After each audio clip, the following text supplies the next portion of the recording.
अब बात जरा योगी आदित्यनाथ और उत्तर प्रदेश की। उत्तर प्रदेश में पहले तो योगी आदित्यनाथ आजकल जगह जगह जहां पर 10 जगहों पर उपचुनाव होने विधानसभा के, वहां वो प्रचार के लिए जा रहे हैं और हर जगह जाकर के समाजवादी पार्टी, अखिलेश यादव सब पर खूब तीखा हमला बोल रहे हैं। उन्होंने कहा था इनमें जिन्ना की आत्मा घुस गई। कल आज भी उन्होंने ऐसी बात कुछ कही, वो मैं आपको बताऊंगा। अब तक आप देखें तो मिल्कीपुर जो अयोध्या वाली सीट है वहां वो जा चुके हैं, कटहरी सीट जो है वहां वो जा चुके हैं, अंबेडकर नगर वाली खैर सीट पर जा चुके हैं वो, और इसके अलावा सीसामऊ में आज वो थे, सीसामऊ की सीट कानपुर वाली, वहां जाकर के भी उन्होंने जो बातें कही मैं आपको सुनाऊंगा। तो इरफान सोलंकी वाली तो मुख्यमंत्री योगी आदित्यनाथ पूरी तरीके से इन उपचुनावों में पार्टी को जीत दिलाने के लिए जुटे हुए हैं। उनकी बातें मैं आपको सुनाऊं उससे पहले उनका जो एक आदेश है उत्तर प्रदेश सरकार का, उसकी चर्चा बहुत हो रही है, वो मैं आपको पहले बता देता हूं। ये आदेश सरकार ने निकाला है कि सभी सोशल मीडिया प्लेटफॉर्म्स पर और डिजिटल प्लेटफॉर्म्स पर योगी सरकार के अच्छे कामों को प्रचारित करने वालों को कुछ लाभ राशि दी जाएगी।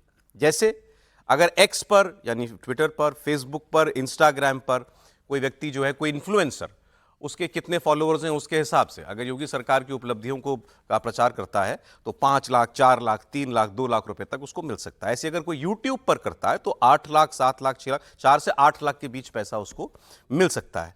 अब इस पर आरोप यह लग रहा है कि वो अपनी वाहवाही कराने के लिए या अपना झूठा प्रचार कराने के लिए रिश्वत दे रहे हैं, पैसे बांट रहे हैं। अखिलेश यादव ने लिखा है, हम बांट रहे हैं दाने, गाओ हमारे गाने, जेल तुम्हारा घर है अगर हुए बेगाने। क्योंकि इसके अंदर यह भी कहा गया है कि इसके अलावा अगर आपने कोई फॉल्स न्यूज डाली या अगर आपने कोई गलत प्रोपेगेंडा चलाया, कुप्रचार किया सरकार के खिलाफ, तो आपके खिलाफ कार्रवाई भी हो सकती है। तो अगर आप वाहवाही करेंगे तो पैसा मिलेगा, अगर आप सरकार की आलोचना करेंगे तो आपको दंड मिलेगा। यह आरोप उनके ऊपर लगाया जा रहा है। इसके बारे में पहले हम लोग चर्चा कर लेते हैं, फिर मैं आपको योगी जी की बात सुनाता हूं। एक तो हमारे साथ बैठे कंटेंट क्रिएटर, कुछ लोग ये भी कह रहे हैं ये ब्रॉडकास्ट बिल को बैकडोर से लाने की कोशिश है, बताइए। नहीं देखिए, ब्रॉडकास्ट बिल तो खैर मैंने कहा भी था, फिर से कर रहा हूँ, बड़ा बेवकूफ़ी भरा था जिसने भी वो ड्राफ्ट बनाया हो। ऐसे सरकारों को चलना भी नहीं चाहिए और ऐसे आज के समय में आप नियंत्रित कर भी नहीं सकते। ये क्या है? ये बड़ा सीधा सा है। सोशल मीडिया की एक पॉलिसी हर राज्य सरकार बनाती है। अशोक गहलोत ने चुनाव के पहले बनाया था, समझदार थे, चुनाव में उन्होंने उसका उपयोग किया था, अपने पक्ष में लोगों को जुटाया था, एकदम ऐसे ही था, एकदम ठीक ऐसे ही था। और उन्होंने तो बिना कुछ बहुत 3-5 किए बहुत लोगों को दे दिया, उस पर कोई हल्ला हंगामा भी नहीं हुआ, उसमें किसी को समझ में नहीं आया कि रिश्वत होती है। अचानक आज योगी जी का आया तो सब जान गए कि रिश्वत होती है। मतलब ये भी कमाल है। देखिए, ये जैसे कहते हैं ना कि अलग अलग समय में अलग अलग दिव्य दृष्टि या कहें कि बोध जो आता है, तो वो बुद्ध, भगवान बुद्ध वो पेड़ के नीचे बैठे थे, यहां जैसे ही भाजपा सरकार दिखती है तो इनको बोध आ जाता है। तो हमारे पत्रकार लोग ऐसे हैं, पत्रकार साथी। अब सवाल ये है कि ये है क्या। पहली बात तो ये, उसमें अगर गलत हो तो मैं करेक्ट कीजिए, कहीं नहीं लिखा है कि योगी सरकार की प्रशंसा करेंगे तो पैसा मिलेगा, ये कहीं नहीं लिखा है।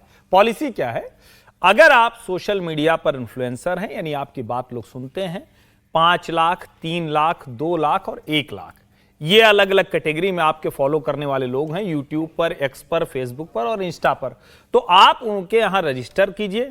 वो आप विज्ञापन के लिए अर्हता आपकी हो गई। तो इसमें बुराई क्या है? सारा मीडिया किस पे चलता है? विज्ञापन चलता है। तो क्या मीडिया किसी के लिए प्रशस्ति गान करना शुरू कर देता है? जब उसको आलोचना करनी होती है तो करता है, नहीं करनी नहीं करता है। क्या सरकारी विज्ञापन से कुछ मैनिपुलेट होता है? बिल्कुल हो सकता है, सरकारी विज्ञापन से बहुत कुछ मैनिपुलेट होता है, वैसे भी मैनिपुलेट होता है। अब क्या जो सोशल मीडिया इन्फ्लुएंसर हैं उनको पैसा सब भर देगी? ऐसा बिल्कुल नहीं होगा कि योगी जी कल को आएंगे और सबके जेब में 2-2 गड्डी डाल के चले जाएंगे, ऐसा नहीं होगा। आप रजिस्ट्रेशन कराएंगे, उसमें एक क्राइटेरिया के तहत जितने लोग फुलफिल करेंगे उनको पैसा मिलेगा। और जिस बात पर हंगामा हो रहा है, जिस बात पर हंगामा हो रहा है, एक लाइन पढ़ दी। मैं पहली लाइन उपमक की वो प्रेस नोट है मेरे पास। उत्तर प्रदेश सरकार द्वारा प्रदेश में विकास की विभिन्न विकास परक, जन कल्याणकारी, लाभकारी योजनाओं, उपलब्धियों की जानकारी एवं उससे होने वाले लाभ को प्रदेश की जनता तक डिजिटल मीडिया प्लेटफॉर्म एवं इसी प्रकार के अन्य सोशल मीडिया प्लेटफॉर्म्स के माध्यम से पहुंचाए जाने हेतु उत्तर प्रदेश डिजिटल मीडिया नीति तैयार की गई। उपलब्धियां बतानी। आपकी इजाजत है तो हर्षवर्धन जी से मैं एक प्रश्न पूछ सकता हूं? पूछिए सर। हर्षवर्धन जी, क्या अगर कोई मीडिया, सोशल मीडिया इन्फ्लुएंसर है और वो केशव प्रसाद मौर्य की तारीफ करता है या उनके काम की तारीफ करता है, तो ये भी उसमें शामिल होगा? नॉटी नहीं, दो चीजें नहीं, गंभीर प्रश्न है। हाँ, पहली बात ये कि क्या आप मान रहे हैं कि केशव मौर्य की तारीफ या उसकी आलोचना करना उसके आधार पर ये सोशल मीडिया नीति है? मुझे तो कहीं नहीं दिखा। आपने जवाब जो पूछा उसका, सवाल जो पूछा उसका जवाब है। लेकिन अब उसके आगे कल से जो मीडिया में झूठ फैलाया गया कि ये कहा गया है कि सोशल मीडिया नीति बनी है कि आजीवन कारावास हो जाएगी, जेल भेज दिया जाएगा, इतना झूठ ऐसा मीडिया कुछ के नहीं है कैसे इसमें, फैला ऐसा सकते कुछ हैं? ना, बिल्कुल गलत। जिस बात को उत्तर प्रदेश की सोशल मीडिया पॉलिसी में कहीं रखा है, और मैं फिर कह रहा हूं भैया, जिनको पैसा लेना होगा वो अभी भी दरवाजे जाके ले रहे होंगे। और मैं फिर कहता हूं, वरिष्ठ लोग हैं सब, कौन नहीं जानता आरएनआई लगा लगा के किस किस सरकार में किसने पैसा लिया, मैगजीन 3 पन्ने की छाप छाप के किसने पैसा लिया, कितने लोग हैं पत्रकार जो और काम करते हैं उनका पैसा आ जाता है। तो मैं थोड़ा सा इसको समझना चाहिए। कोई ना कोई प्रोसीजर या सोशल मीडिया पत्रकारिता में बहुत अलग है। हाँ, मैं कह रहा हूं कोई ना कोई प्रक्रिया तो सरकार बनाती है। ऐसा तो नहीं है कि कल को आज मन किया सूचना विभाग का कि अच्छा इस वाले को देखो, इस वाले को बोलो कि हमारा काम करेगा इतना पैसा, कोई तो सिस्टम बनेगा। आप बाय एंड लार्ज कर क्या रहे? कर तो आप यही रहे ना कि आप अच्छी अच्छी बातें कीजिए मेरे लिए, मैं सरकार आपको पैसा देगी। सौरभ एक कहावत है, माले मुफ्त दिले बेरहम। अच्छा, नहीं, माले मुफ्त दिले बेरहम कैसे हो सकता है सर? ऐसे तो फिर इस देश में एड पीआर डिपार्टमेंट ही बंद होना चाहिए। देखिए, ये कोई बजट ही नहीं होना चाहिए। सोशल मीडिया विज्ञापन पॉलिसी एक प्रकार से है, बिल्कुल वही है। और क्या है, जैसे मीडिया और टीवी अखबार की वजह से टेलीविजन अखबार पर देते हैं, पहली बार एक नियम बना है। पहली बार नहीं है सर, नहीं, राजस्थान, छत्तीसगढ़, पंजाब सब ने बनाया। उत्तर प्रदेश, वो मालूम है सबने, उत्तर प्रदेश ने एक नियम बनाया है कि नियम के तहत आप ये काम करेंगे, उसमें लिखा हुआ है इतने फॉलोअर्स अगर आपके हैं और हमारा विज्ञापन इतनी देर चलाते हैं, हमारे विषय इतने पैसे आपको देंगे। तो ये एक प्रकार से मेरा सरकार का विज्ञापन चलेगा या आप सरकार का विज्ञापन बनेंगे, ये प्रश्न। नहीं, उसमें तो सोशल मीडिया में कैसे चलेगा? नहीं चल सकता ना। सोशल मीडिया, सोशल मीडिया का बोलना पड़ेगा, बोलना पड़ेगा, लिखना पड़ेगा, आपके बारे में बताना पड़ेगा कि जनता के कल्याण कार्यक्रम क्या है, कैसे है, ये चीजें इसमें लिखी हुई है सब।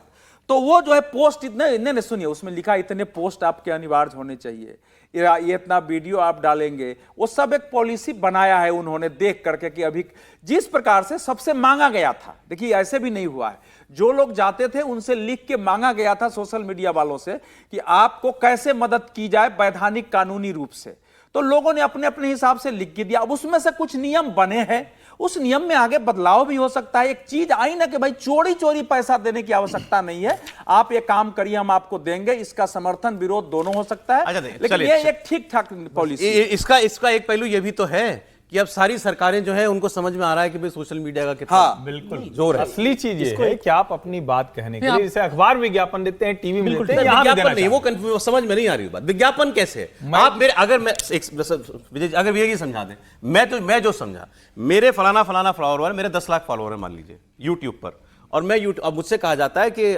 मैं एनरोल हो गया वो जो पॉलिसी है उसके अंदर, और उसके बाद मुझे क्या कहा जाएगा कि ये योजनाएं हैं, आप इन योजनाओं के बारे में अगर बात करेंगे तो आपको ये जो लिया हुआ 4 लाख से 8 लाख रुपए आपको मिल जाएगा। यही मतलब है ना, मेरे मुंह से निकलेगी ना बात। थोड़ा सा बस और इसको कह दूं, चूंकि मैं वही कर रहा हूं दिन रात। कंपनियां कोलैबोरेशन अभी भी है, बाकायदा आप यूट्यूब पे करेंगे तो पेड प्रमोशन का बैंड है, और उसमें एक छोटा हिस्सा ये होता है, अभी भी लोग करते हैं, बड़े बड़े जो इन्फ्लुएंसर हैं, बड़े बड़े, वो पूरी बात नहीं करते हैं, उसके बीच में एक 30 सेकंड का, 1 मिनट का, 1.5 मिनट का वो बीच में डाला जाता है, और उसके ऊपर लिखा जाता है प्रमोशनल कंटेंट। वो बताया जाएगा, वो ऊपर लिखेगा ये पेड प्रमोशन। अगर आप प्रमोशन करने लगेंगे तो यूट्यूब पर नहीं लिखेंगे तो वो आपको बैन कर देगा। अच्छा, ठीक, ये भी जान लीजिए। और ये बात सही है कि इसकी शुरुआत राजस्थान में अशोक गहलोत ने की थी। वहां भी रजिस्ट्रेशन जैसे हम यहाँ आरएनआई करा है, वहां भी आपको वहां के सूचना जनसंपर्क विभाग में आपको अपने संस्थान का रजिस्टर्ड कराना होगा। ठीक है सर, ठीक है। उसमें सारे बैंक आप बताइए, सारे देने होंगे। पॉलिसी है या रिश्वत है? देखिए, पॉलिसी इस दृष्टि से कि सरकार ने एक ऑफिशियल स्टेटमेंट जारी किया। सरकारें तो पैसा देती रहती हैं, ऐसा तो है नहीं कि पैसा नहीं दे रही थी कोई भी सरकार, वो उत्तर प्रदेश की सरकार नहीं, वो राजस्थान की हो और पंजाब की हो, दिल्ली की हो, तमाम तरीके से अलग अलग रास्तों से उस बजट का नाम कुछ अलग अलग लोग अलग अलग तरीके से रखते रहे। अब उन्होंने ऑफिशियल कर दिया। इसको विज्ञापन पॉलिसी का पार्शियल कैद है, क्योंकि जैसे हमारे प्रिंट मीडिया के लिए, टेलीविजन के लिए सरकारें विज्ञापन देती हैं, दे रहे हैं विज्ञापन, उसमें भी अन का ही बात होती है कि भाई ये मुख्यमंत्री जी इनका इस कार्यक्रम को तो आपको दिखाना ही है, लाइव इसको दिखाना ही है, ये सारा करना ही है। और यदि इसको दूसरे तरीके से मैं कहूँ कि आप मत करिए उनकी आरती या प्रशंसा, लेकिन इसको एक तरीके से ये मैसेज है कि भाई आपको सरकार के खिलाफ नहीं जाना है। आप इस तरीके से देखते हैं? इस तरीके से मैं इसको देखता हूँ, पहली बात। लेकिन सरकार एक नीतिगत तरीके से इस बात को कर रही है कि सरकार नीतिगत तरीके से इसको लेकिन ला सर, रही है ये और वो सब दोनों बातें हो रही है ना, रिश्वत भी है आपको और ध्यान दंड है भी कि है। चुनाव सौरभ से देखिए, आप उसके पहले राजनीतिक सरकार पहलू ने नहीं देख रहे हैं या नहीं influencers- उसको कंप्लीट चर्चा कर ले, कंप्लीट कर ले, हाँ। इन्फ्लुएंसर्स के साथ एक कार्यक्रम किया, उसमें सम्मानित किया, फिर उसके बाद बिल्कुल कहा किया। गया, पार्टी ने, बीजेपी ने कहा कि भाई इन्फ्लुएंसर्स पर ध्यान रखो। इसका मतलब क्या है कि अभी जो नया मीडिया आया है वो सरकारें रिकॉग्नाइज कर रही है, रजिस्टर कर रही है कि भाई ये जो है इनके रास्ते भी आप सीधे पहुंच सकते हो, और वहां पर ये सारा काम चल रहा है। इसको रिश्वत प्लस विज्ञापन दोनों का एक एवरेज मान लीजिए कि दोनों चीजें चल रही है। और वैसे सनातन धर्म में कहा जाता है कि आरती के बाद प्रसाद मिलता ही है। सनातन धर्म में आरती के बाद प्रसाद। अब जो मुख्यमंत्री को लेकर के जो थोड़ी सी जो अनिश्चितता का माहौल था वो इससे खत्म हो जाता है। वो हैं, रहेंगे, आने वाला समय भी उन्हीं का है। Social policy, social media policy से उनका एक गुणगान। देखिए, सभी लोग गंगा बहा रहे हैं, जिसके पास जिसके राज्य में गंगा बहती है उसको भी तो थोड़ा मौका मिले, उसका प्रोजेक्शन हो।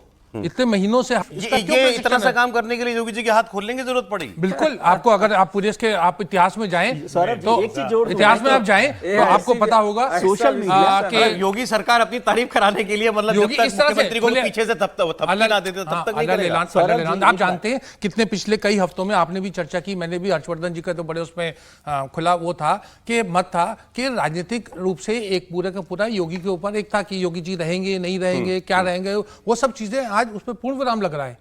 और एक पूरा जो आने वाले समय में मतलब जो योगी युग होगा उसकी शुरुआती कदम है। आप देखते जाइए और भी बहुत कुछ होगा। नहीं, हम लोगों ने एक चीज और जोड़ दूं मैं अवधेश जी की, जो पहले क्या होता था, ये तो सोशल मीडिया भी नया प्लेटफॉर्म है इसलिए सारी चर्चा हो रही है। पिछली सरकारें रही हैं जिन्होंने घर दिए हैं, फ्लैट्स दिए अरे वो सब हैं, तो जमीनें दी चूना-भूसी हैं। सर आप सूची मत नहीं, बताइए, चूना- पुरानी वाली सूची में नहीं ये जाए। तो ठीक, बहुत फिर बड़ी एक- बात राशिद कह रहे जी, हैं। अब नहीं, वो राशिद राशिद साहब ने साहब बड़ी बात कह दी, इसको आप नहीं, नहीं, योगी सौरभ युग जी, की राशिद शुरुआत जी ने कहा मानिए। एक स्पष्ट, देखिए हम और हर्षवर्धन जी जब यहाँ रहे हैं, दोनों ने बात बार बार कहा है कि योगी जी के जाने का कहीं से कोई प्रश्न और उस पर विचार ही नहीं है। मैंने ये कहा वो केवल स्पष्ट रूप से ये कह रहा केवल ये मीडिया का था। अच्छा, क्या योगी जी ने अपना विज्ञापन, अपना जो सूचना प्रसारण मंत्रालय का बजट है वो घटा दिया था कि इसके लिए नया सांस लेके उनको जारी करना पड़ा था? ये सब हमारे यहाँ लूटियंस मीडिया की चीजें निकलती रहती है और उस पर हम लोग डिबेट करते रहते हैं। हम सब लोग उसमें आए कुछ नहीं कर देखिए, जहां हमारे मित्रों को कहना पड़ा है कि एक मुख्यमंत्री है जो चुना हुआ है, जो दूसरी बार जीता था, उसको लेकर के कोई इशू ही नहीं था। ये बात कह करके बता रहे हैं कि कहीं ना कुछ तो कुछ बात थी। मैंने इसलिए क्या, क्योंकि उनको देखिए पूरा का पूरा एक फ्री हैंड मिल रहा है। लोकसभा के चुनाव से पहले परिस्थिति दूसरी थी। यही सोशल मीडिया और तमाम जो पीछे की बातें होती हैं, जो हम मीडिया जगत की चीजों को हमें पता होता है, उसमें उनको इस तरह का, या उनकी जो एक टीम थी उसको इतना पूरी आजादी नहीं थी कि इस कहां तरीके से से प्रोजेक्शन पता हो। चला आपको? इस नहीं, पे- कहां अब से योगी पता जी चला? पूरी तरीके से ये इसे तो जोड़ ध्यान रहे है, हैं। बिल्कुल मोदी जी ने कितने अच्छे काम हो रहे हैं उनकी बात हो। ये चाह रही है पॉलिसी। इसको सुनिए purpose ही जरा होता है। योगी जी को। प्रदेश के अंदर अराजकता पैदा करने की अपनी कुत्सित मंशा से आज भी वह कहीं भी जब भी उसको मौका मिलता है उस अवसर को वह जाया नहीं होने देती है। आपने भी इसके चरित्र को देखा है अयोध्या के अंदर, कैसे समाजवादी पार्टी का एक नेता वहां पर एक निषाद बेटी के इज्जत के साथ खिलवाड़ करता है और समाजवादी पार्टी के मुखिया बेशर्मी के साथ उस बेशरम के खिलाफ कार्रवाई करने की बजाय उसका समर्थन करते हुए दिखाई दे रहे थे। जब इनके एक नेता ने सदन में कहा कि सद्भावना ट्रेन चलानी चाहिए, हमने कहा सद्भावना ट्रेन इनके लिए नहीं, इनके लिए बुलेट ट्रेन चलेगी, बुलेट ट्रेन।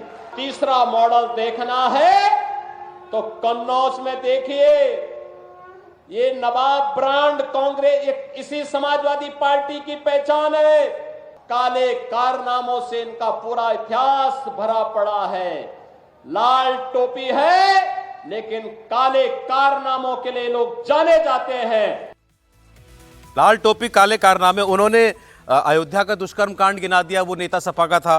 कन्नौज वाला गिना दिया। अभी आपने जिक्र किया पीछे की फर्रुखाबाद की बात नहीं करते, 2 छोटी बच्चियों को मार करके पेड़ से लटका दिया गया।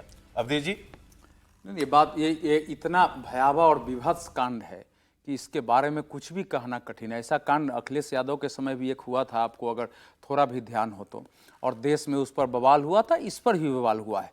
अभी तक इसके बारे में स्पष्ट नहीं है कि ऐसा क्यों हुआ। दोनों, एक उसमें बालिग लड़की है, एक नाबालिग है। दोनों घर से निकली कि बुआ के यहाँ जा रहे हैं और उसके बाद उसका सुबह जो है उसका शव मिलता है। इसमें ये सामान्य घटना नहीं है। उस पर अभी तक जो सरकार की प्रतिक्रिया है, उसमें थाने का कहना है कि हम लोगों ने इस शव को जलाने में हमारी कोई भूमिका नहीं है।